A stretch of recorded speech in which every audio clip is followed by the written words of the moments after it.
Lah dalah. Banget panarimaku Gunawan. Si Adi bisa nguntapake pun Kakang bali marang loka boko nanging yayi jrenging atiku.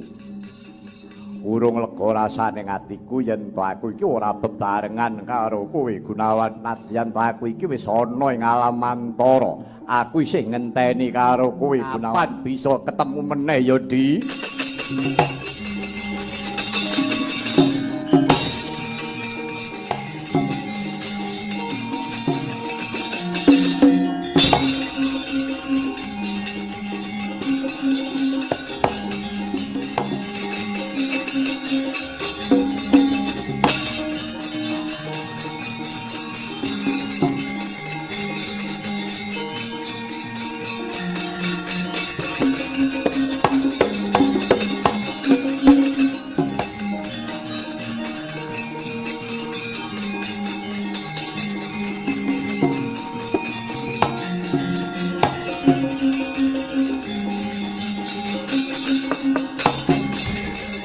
Ketiwasan sinuwun piye kok? Ketiwasan piye? Wah, ngaturaken kauningan ingkang nglayi Raden Kumbakarna maguting ayuda jumeneng dados senopati namung kauningan ingkang nglayi Raden Kumbakarna gugur wonten madyaning palagan. Aduh ati.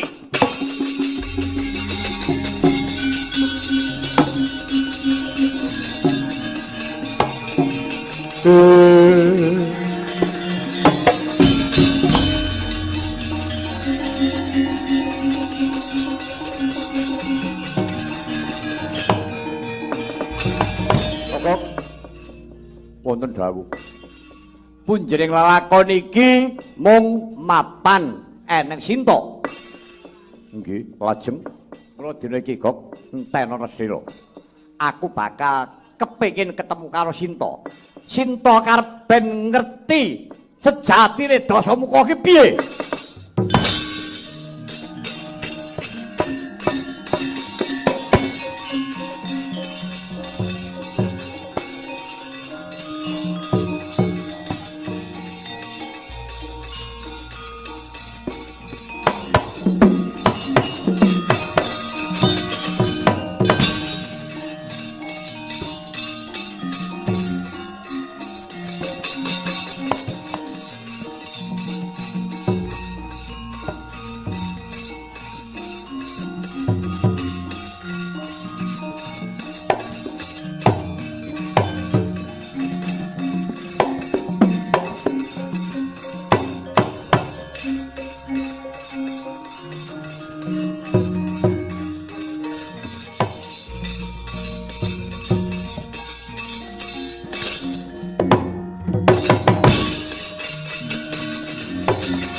Aja kaget.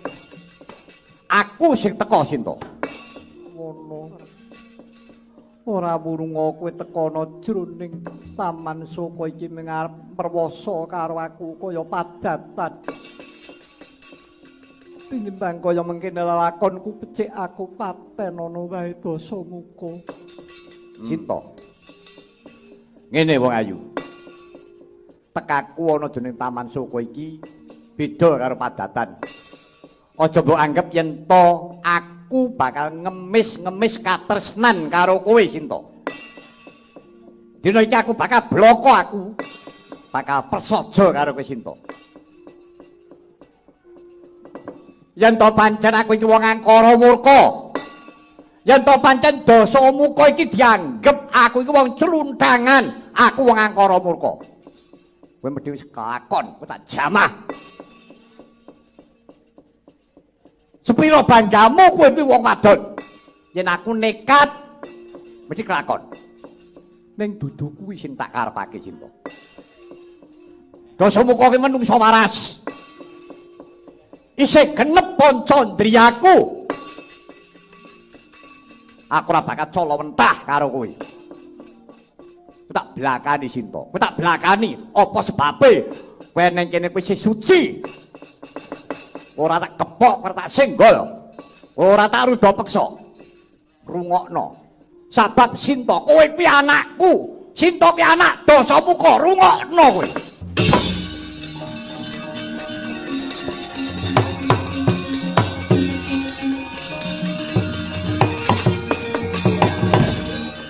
Perkara eneng sing ora percaya yen kowe kuwi dudu anakku, sakarepe.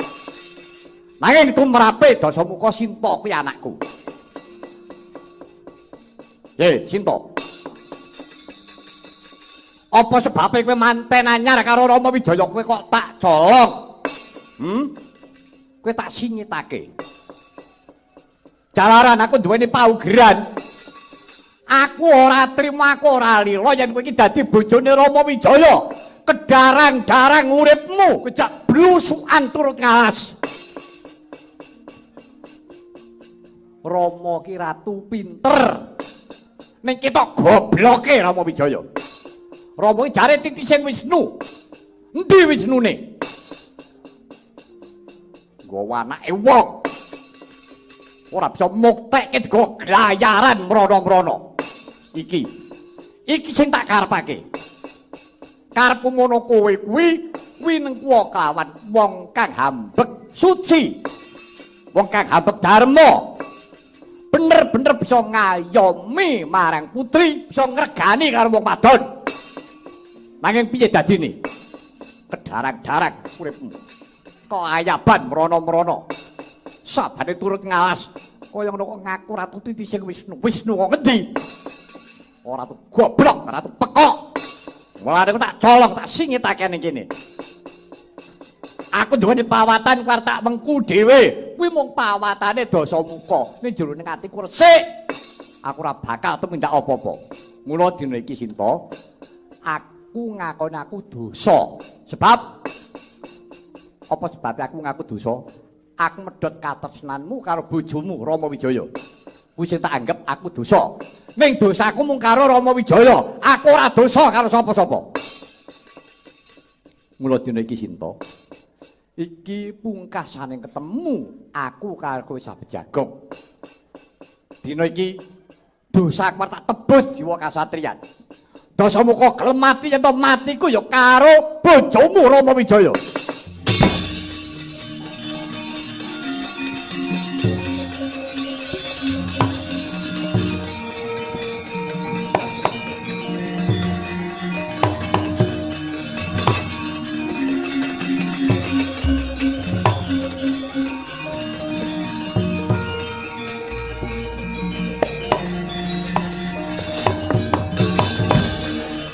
Dasamuka. Piye? Kowe aja kegeden rumangsan tupe aku iki mambengi karo kowe. Ora pisan-pisan yen aku bakal weweh katresnan karo kowe. Dasamuka, nanging aku bombong. Ing atase kowe kuwi wong angkara murka kok isih eling dosa. Yen pancen kowe bener-bener eling dosa Dasamuka, aku wae balekno ana ngersaning Pangeran Rama. Yen to wis mengkono kowe tak jalukake pangapura, kowe tetep urip. Yen to kowe ngaku yen to aku iki anakmu, kowe bapakku, kowe tetep urip mukti wibawa ning negara Ngalengka marenana nggonmu tumindak angkara murka. Coba setitekno panemu iki Dasamuka.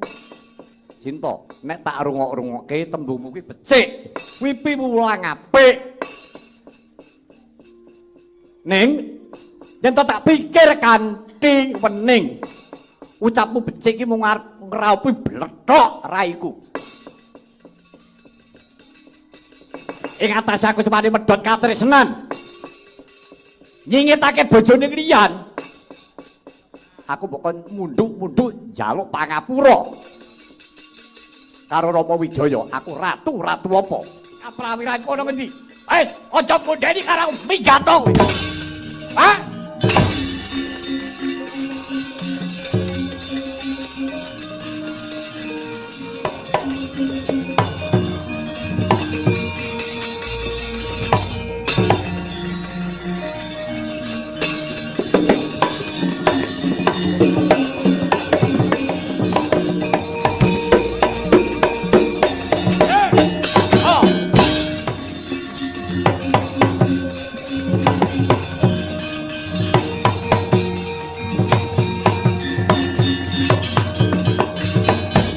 Rama Wijaya. Apa Dasamuka? Nah, iki wancine. Wancine aku karo kowe ku dandon yuda ngetok kaprawiran. Ning aku wis marem rasane atiku. Aku wis bisa ngetokake pangunek-uneke rasaku kawan Sinta. Upamane tak blakanono karo kowe mesti ora bakal ngandel karo aku. Mesti ora ngandel. Ning Sinta wis ngerti apa sejatine atiku. Ki sejatine Dasamuka, sejatine Rahwana kaya ngene iki. Aku mbok arani wong angkara sak karepmu. Aku mbok arani wong dosa ya sak karepmu. Ning dene iki bakal tak tetepi jiwa kaprawiranku. Bagus yen to pancen mengkono.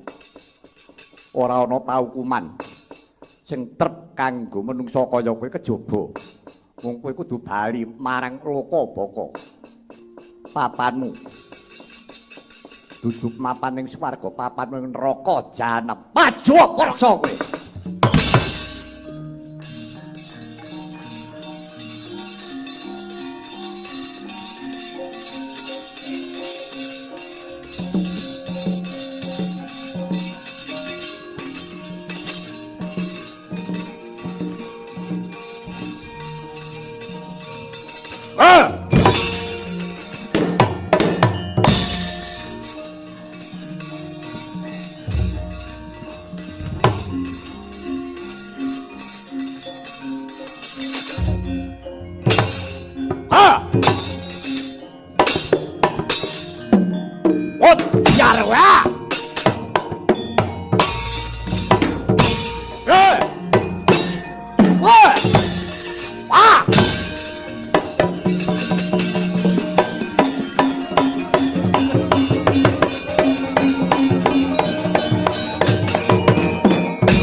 Harsa madangi jagat duk mungup-mungupane sak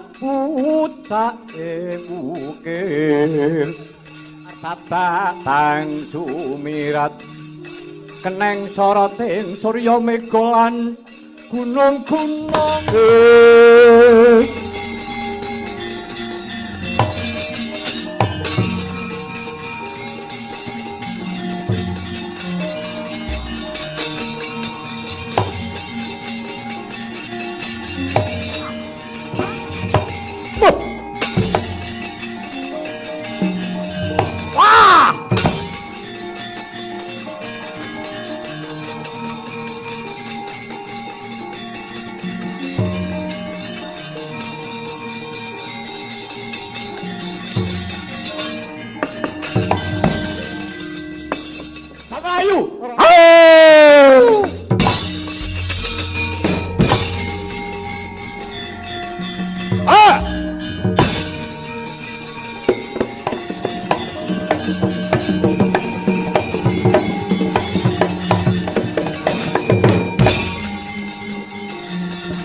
Ndara Anoman. Piye Kyai? Kula wau bener mireng asu mbaung. Iya. Kaya ning Surna Srenggala mbaung. Kae mau apa? Lah nggih niku. Dasamuka niku anggere mati urip melih. Ajine panca sunya mesti mbaung. Tapi apa? Dasamuka anggere mbaung kok urip meneh. Ngaten nggih. Biyen Dasamuka niku laire mboten wujud menungsa. Wujude niku daging tengkelan. Rupane daging niku abang, ireng, kuning, putih. Lah daging tengkelan papat niku wau diwadahi Bokor Kencana.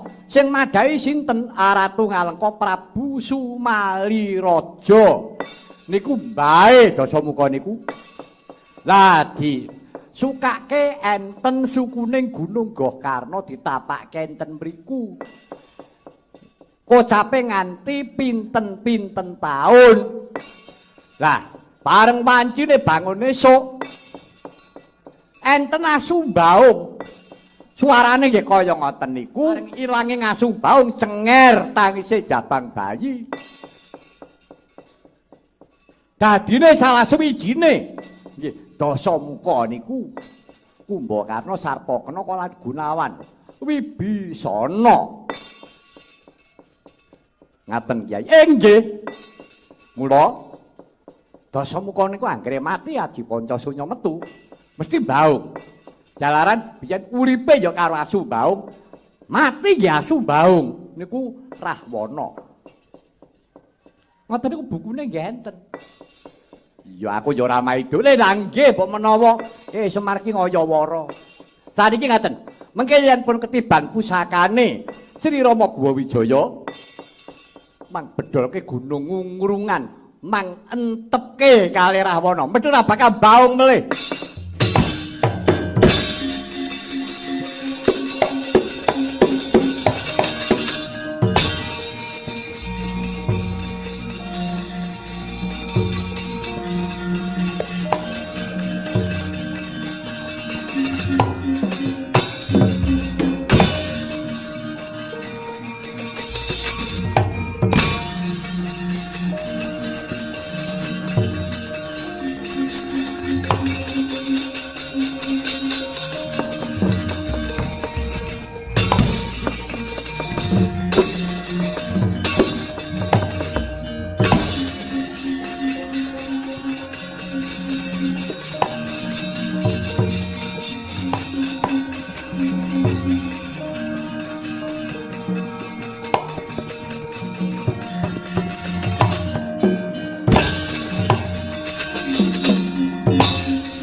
Garwaning pun Kakang Yayi Rekyan Warasinta.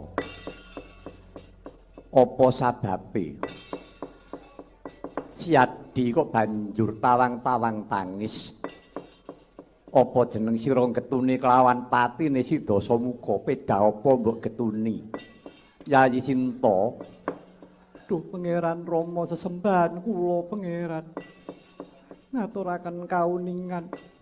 Pangeran menawi Prabu Rahwana menika ingkang ukir jiwa raga kula, menika bapak kula. Lho.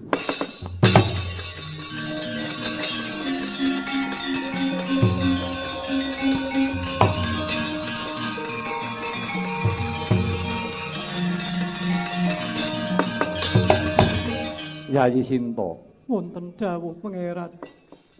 Lah sabab apa kok dadi Siyadi ora matur rikala semana? Kok lagi saiki? Inggih, kawuninganmu pangeran. Prabu Rahwana menika walaka inggih katemben menika. Rumiyenipun inggih boten paring dawuh nanging kula pangeran pitados menawi Prabu Dasamuka menika ingkang gerjiwa raga kula. Aduh, Yayi ya wis. Yen to pancen mengkono. Wis dina iki ayo. Iki manut kawan pun Kakang tetepo. Siyadi dadi garwaning pun Kakang. Mangke rumiyin Raden. Kula mboten badhe kawratan. Nanging menapa paduka mboten jubriya kaliyan kula. Ing atasipun kula menika sampun dipun singitaken Rahwana sampun pinten-pinten warsa. Menapa paduka mboten sujana kaliyan kula. Pun Kakang lair tursing batin, pun Kakang ora sujana Yayi. Nanging minangka kangge tandha yektinipun pangeran, kula kepengin badhe sesuci langkung rumiyin. Yen pancen Siyadi bakal sesuci, sira kepengin bakal siram nganggo banyu apa? Sinten menika kula kepengin badhe manjing lebeting patunon. Kula aturi ndamelaken patunon. Bakal mati apa?